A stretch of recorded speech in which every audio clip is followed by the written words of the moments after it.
Y bueno, aquí viene la siguiente pregunta. ¿El conquistador Hernán Cortés es mexicano?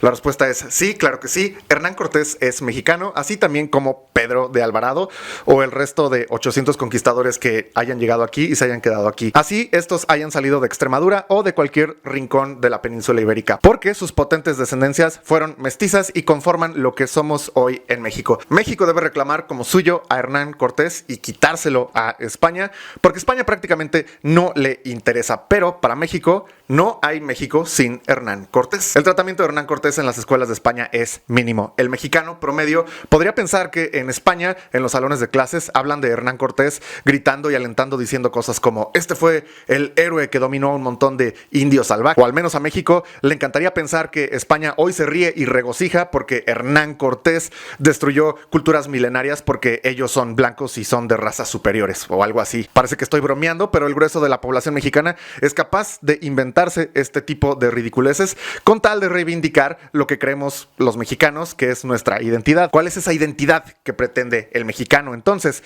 pues es aquella donde México es azteca, donde se ha de apreciar cada tramo de la historia mexica, considerada como heroica, con personajes como Tlacaelel, Nezahualcóyotl o Tenoch, como las únicas vías y exclusivas vías de ser mexicano. Lo cierto es que en cada matanza atribuida a los españoles que hubo, ya sea en Cholula, Tenochtitlán, Michoacán o en la Guerra del Mixtón, siempre por delante tenían miles de indígenas en coalición con aquellos castellanos y además superándolos ampliamente en número. Los mexicanos debemos responsabilizarnos de que numerosas naciones nativas mesoamericanas, como es el caso de los tlaxcaltecas e incluso los purépechas, querían y peleaban por la eutaxia española. Ahora, si tan solo supiéramos que las alianzas de españoles e indígenas no fueron solamente para tirar el régimen de Moctezuma en 1521 y con esto la ciudad de Tenochtitlán, sino que estas alianzas se dieron por 180 años ininterrumpidamente. Entonces, si tan malos eran esos españoles, ¿por qué esas miles de tropas indígenas no acababan con ese invasor tirano?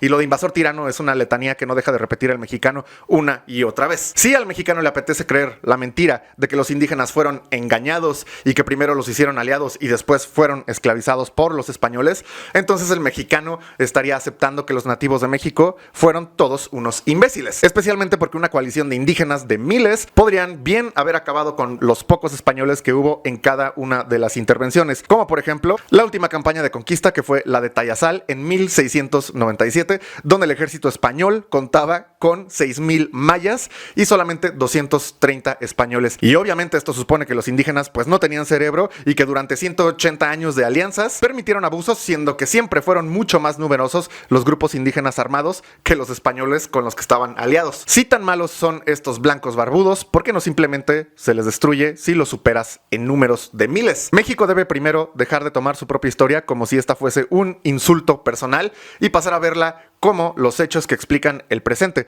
porque lejos de esto, el mexicano tiene la nada saludable maña de pensar que para hablar de la historia de México hay que estar de un lado o posicionado en un lado u otro, y que la historia, exclusivamente la de México, debe ser leída a través de claves éticas y morales, en vez de leerse como los pasos que nos trajeron hasta hoy. Por esa mala práctica de hablar de la historia diciendo cosas como los españoles nos trajeron cosas malas y buenas, es que el mexicano toma la historia como un insulto personal. La cantidad de mentiras que el mexicano consume o se elabora de manera inventada acerca de genocidios y saqueos son también las razones de por qué es evidente que el mexicano tiene un autoestima nacional bajísimo y echado a perder. Y de entrada, esto lo niegan los mexicanos, se molestan, te insultan en los comentarios por decir esto, ya lo estoy viendo casi, y creen que están bien seguros de amar a México porque tienen una grandeza azteca ancestral que les flamea intensamente cuando ven una réplica de la Coatlicue en la llamada Plaza del Zócalo. Sin embargo, el mexicano no tiene entendimiento alguno de quiénes eran aquellos pueblos prehispánicos y ni siquiera tiene idea de que la mayoría de esas naciones étnicas de Mesoamérica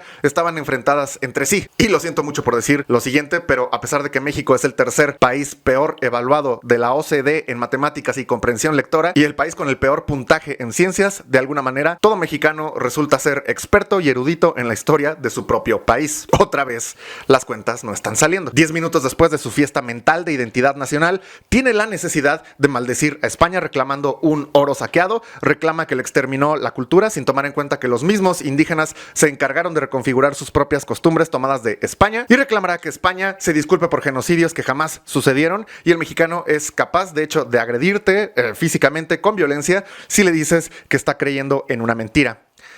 y me pasó ya una vez en un bar. México debe reconocerse como una variante española única y endémica en la historia del Imperio Español, conformado por el amalgamado indígena y español, y tratar a México como lo que fue, la misma España. En palabras de nuestro querido amigo y profesor Patricio Lons, no éramos de España, sino éramos España. Y México no necesita permiso de ningún español de hoy allá en la península para clamar a Hernán Cortés como nuestro. La España peninsular de hoy en día no tiene potestad ni poder de decirle a México que no fue España, porque aquel Hernán Cortés entró, pactó, venció junto con los pueblos mesoamericanos que se le unieron y juntos conformaron el inicio de lo que hoy es México. Y con esto votaron a la supremacía al Imperio Español, del cual formaba parte México, en aquellos tiempos Nueva España. Y si algún español contemporáneo que está viviendo en la península le molesta que México se intitule como una variante española, eso lo debió haber pensado Hernán Cortés hace 500 años antes de meterse aquí y provocar que lo que hoy es México en tan solo 100 años haya pasado